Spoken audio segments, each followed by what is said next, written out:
has a duty as a provider and a protector, but as your mother, you fostered this child. You grew them, you know, and you birthed them, so you can't just cut them off.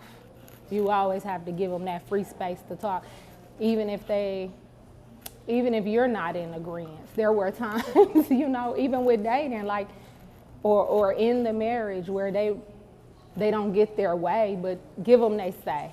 Don't tell your kids they can't.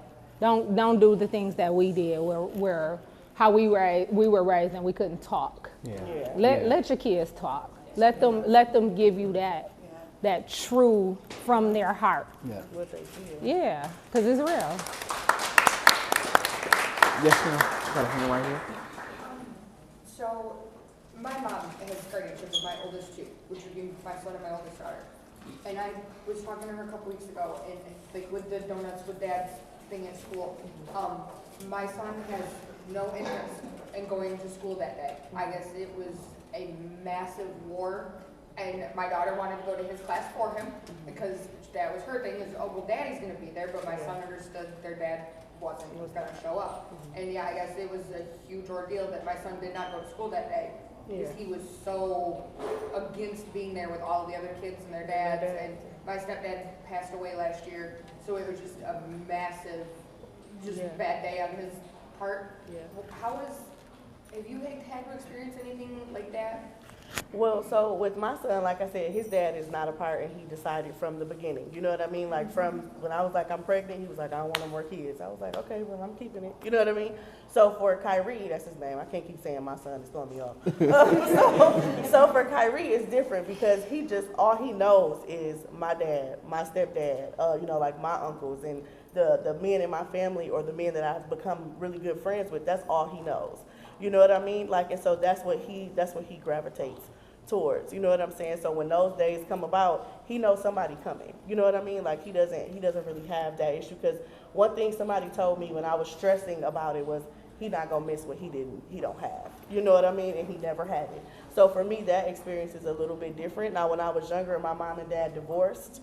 It was, you know, something dads and sons or something. My brother would get heavily upset because my dad couldn't come. And my dad was very active in our lives. I want to put that out there. But my dad was a worker.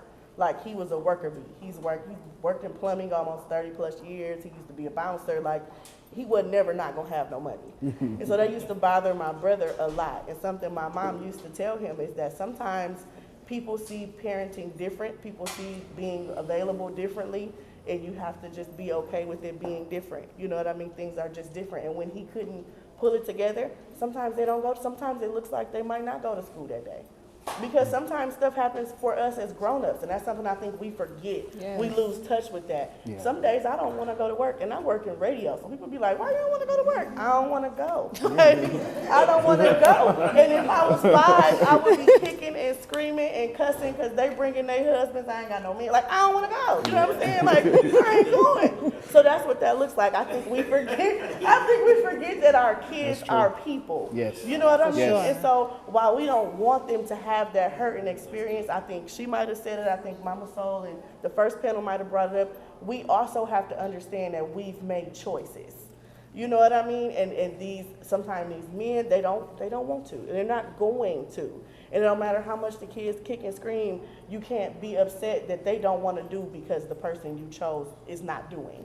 You got to think about it from your perspective. When you don't want to go, when it's too early, when people want to be out too late, I'm ready to go, I'm not going. And if I was 5, I would be kicking and screaming and probably doing stuff I wasn't supposed to. You know what I'm saying? Like, you have to give them the space to just be who they are as a human being. Yeah. And then be there to pick up the pieces sometimes. You know what I mean? And that's rough. The pick up the pieces part is rough. I understand that. My mom, like I said, was divorced.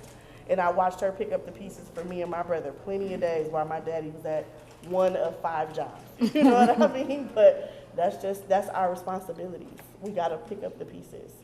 And I get it, like it is hard to see, but I think that if you're there for him, or if you know who's ever in charge or whatever is there for him in those moments, it'll just make that transition even easier.